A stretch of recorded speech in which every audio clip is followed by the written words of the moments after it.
Hi, my name's Jackie Jablecki, and I'm an art teacher located in Maryland. Welcome to my middle school classroom.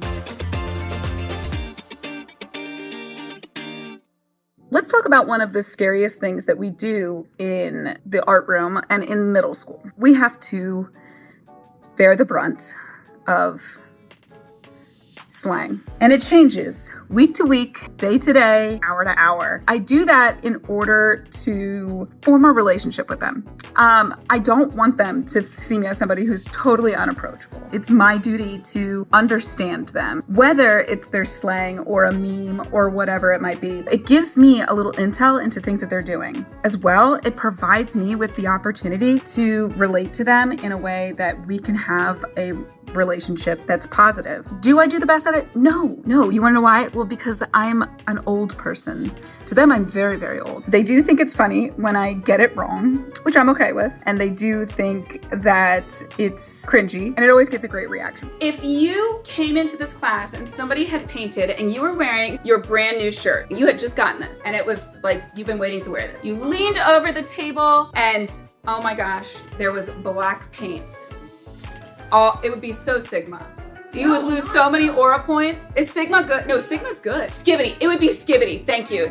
Keep me on track with that slang. I need to know, right? It would be Skibbity toilet, no Riz, no cap, lost all your aura points. Well, this one kid just said, he was like, is it weird that I do that? He was like, no, it makes it fun. It makes it fun coming in here. It makes it fun to be a part of, to learn in here. And I was like, if this is not where you feel comfortable, lose the fear of looking foolish. We always tell our students to take risks. We want them to try new things. We want them to step outside of their comfort zone. Shouldn't we? I know it's not comfortable, but it is helpful, and the kids really like it, and it makes it fun. All right, so here's the game.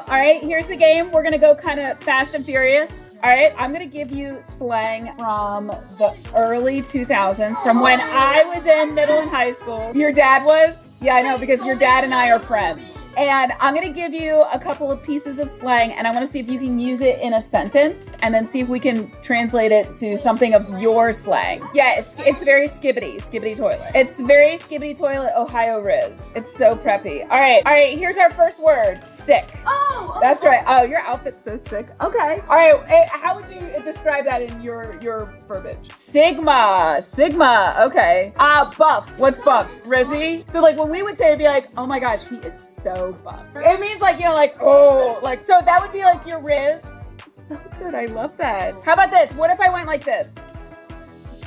So talk to the hand was like, I don't want to deal with you. What would you do in place of this?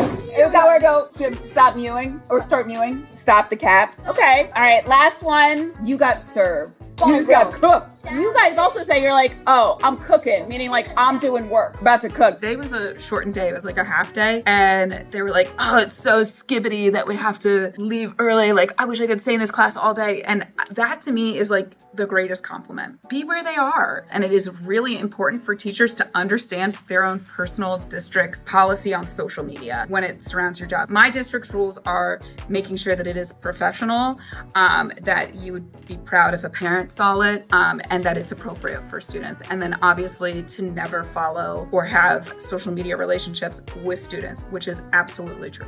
I could not agree with that more. I do follow other teachers online who give me really good advice about what they're experiencing in their classrooms and how they interpret and understand their slang. And it's become a great community. Like and subscribe so that you do not miss out on helpful fun, tips, and tricks.